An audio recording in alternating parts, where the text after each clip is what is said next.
Hello there, my name is Tate, and I'm the astrologer here at Whole Touch Natural Wellness and Spa, located at 364 Stafford Street, where we offer services such as reflexology, massage therapy, manicures, pedicures, hypnotherapy, sound therapy, and astrology. Anyways, I'm here to talk about the space weather that's currently happening that's affecting our planet. Right now, Sun is still in Aquarius. We're still in February. We're still in a time where we're supposed to be bonding together with like-minded individuals to do something new and creative and unconventional in the world, to shake things up, to change things, to do something brand new, to embody somebody or some kind of ideal, some kind of job, some kind of career where you're doing something against the grain of the status quos, to be a rebel with a cause, not without a cause.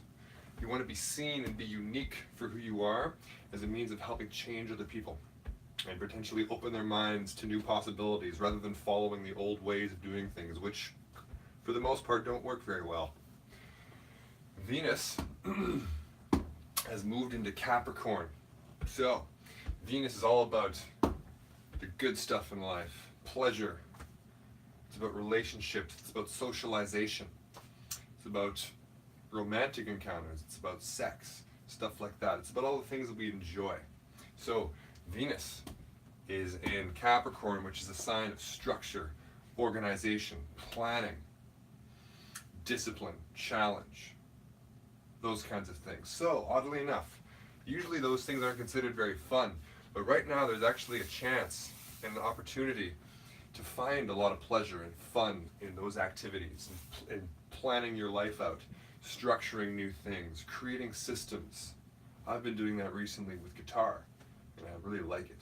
So go for it. You should do it. And then we have Jupiter in its home sign of Sagittarius, which sees big futures, big potential possibilities in life. In a sextile relationship, sextile is an opportunity for two planets to work together, but it isn't as natural as a trine. So Jupiter wants to expand potentials, to expand its growth, and to expand the possibilities for us in our lives. And it's in a sextile relationship with the Sun, which is our inner spirit, which is our individuality. So right now there's a chance to really, really expand your version of yourself, your idea of yourself, what you're capable of, and to really let yourself shine. Let that unconventional side of you shine. Let that side of you that you've hidden away from the world because you've been afraid that, oh, well, what will everybody think of me? Are they going to judge me because I want to dye my hair rainbow color, or the fact that you may be a different sexual orientation. Whatever it is, let yourself shine. Be different and embody that, because there's fortune, faith, optimism, and growth to be found in that. Choosing to do so. And then we have Mars in Aries, which is in a sextile relationship with Mercury.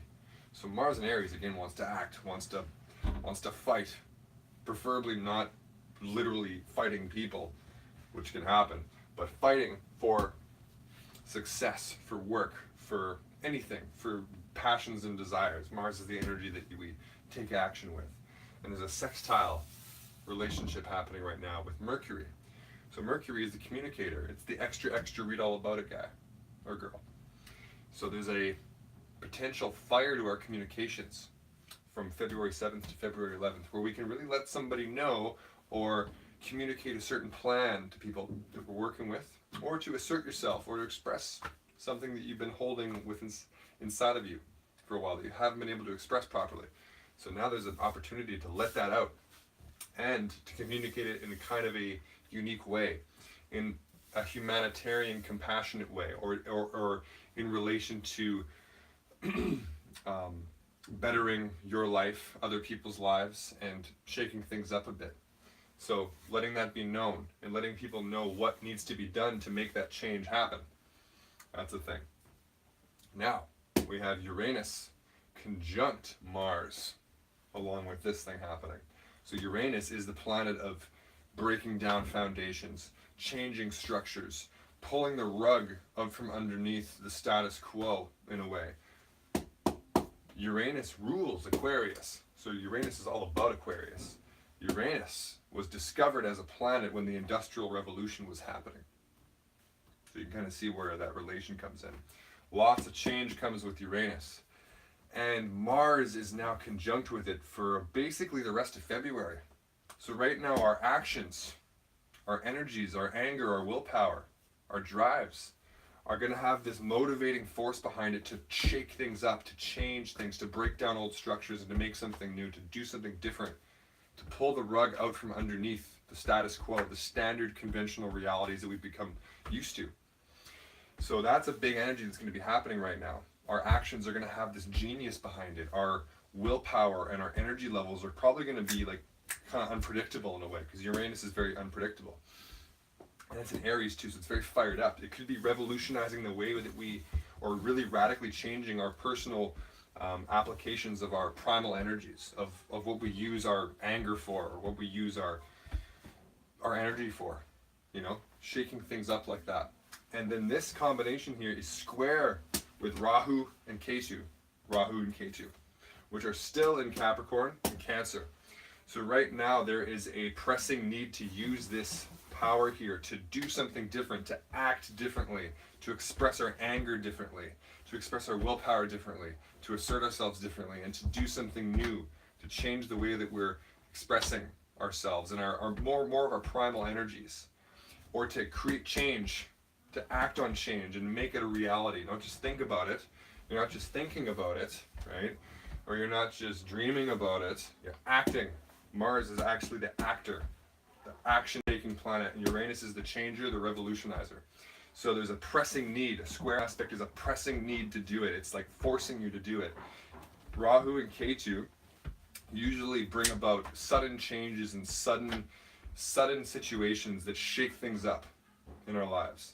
So there may be sudden events happening within our work lives or profession, or our love relationships, or just our personal lives, that force us to act in a different way, or to use our energies in a different way. So keep that in mind and find a way to express and channel your natural energies differently. You know, because like I've thought about this a few times. Have you ever done a bad habit? Have you ever like gone really out of your way to go smoke a cigarette? Like digging through cupboards and closets to find, like, you know, an old pack of smokes, you know, were there, or to go out of your way in the cold to go buy some, you know, alcohol or whatever, or drugs, and you spend all that energy doing it. You spend all this energy finding that thing, and then you have it, and you're like, wow, I spent so much energy, so much willpower trying to do this not very good thing. That's something that you may be like, well, maybe if I redirect that energy towards working out, or, you know, eating healthier, it probably takes the same amount of effort, same amount of willpower. That's what this is about, is redirecting those primal energies, Aries. Another example is, it seems to have slipped my mind. That's okay. Ketu is in Capricorn right now. Ketu in Capricorn represents the world's need and our personal need to let go of the patriarchal, fatherly, oppressive, authoritarian tendencies of our past, of having kings and queens and, you know, police brutality and just ruthless conquering mentalities. And now Rahu's pulling us towards compassionate, motherly love for people, for the people all around us, forgiveness, care, and dealing with emotions and being concerned with how people feel. So we must not throw out everything to do with patriarchy or masculine-oriented, dominant hierarchies of those kinds. You can't throw the whole thing out, because there's still value to it. It just needs to be purified. The negative tendencies need to be released, and a move towards the motherly, embracing, caring, comforting, nourishing qualities need to be embodied and channeled into our governments, towards our societal ways of dealing with each other in our personal interactions. But Rahu has a tendency to go overboard. Ketu introverts and pulls away and hides and doesn't really let things known, or doesn't value them. So that's kind of what's happening now with Capricorn stuff, with hierarchies, authorities, masculine dominated organizations of any kind. And it's really extroverting the feminine side, the feminine authority, the feminine caring emotional nature. So there's a big explosion of it, and emotions are really high. People are very sensitive. It's very easy to offend people, and offense is taking a new level of importance in general in the world. Like, to offend somebody is really bad now. I'm very careful about that. So all these energies are happening right now, and you always want to direct it with the guidance of the sun as to, how can I do something different? How can I be somebody different that's going to inspire other people to follow me, and to go in this better direction for a better world? So anyways, I hope this all helps with you, helps your life, helps your situation, helps your work life, as many ways as possible. And if you want to come and do a reading with me where I look at your chart like this, you can come down to 364 Stafford Street, Whole Touch Natural Wellness and Spa, and you can book a reading with me, and I'll go through it, not just like this, not with a big diagram, but with a thing on the computer that you can look at, and we'll go through it, what is inside of your consciousness, what is astrologically stamped into your soul, because everybody has their own combination of these things, of different aspects, different combinations of planets. You're not just your sun sign. You have a Mars, you have a Mercury, you have a Venus, you have a Uranus, you have Ketu and Rahu, you have your indication of your past lives in your chart. You also have an indication of where you're headed towards, where life will always pull you, that you need to prepare for. There's so much to astrology, it is mind-boggling. It's not just a one-sentence newspaper description. If that's your conception of astrology, it's pretty brutal. It's like thinking, you know what Mexico is like if you just had a taco, something like that, right? Or you know what Great Britain is like if you've just had tea and crumpets. I'm being very stereotypical right now, but I'm sure you get the point. So, come book a reading with me, and you'll find out all about it. Have a great week.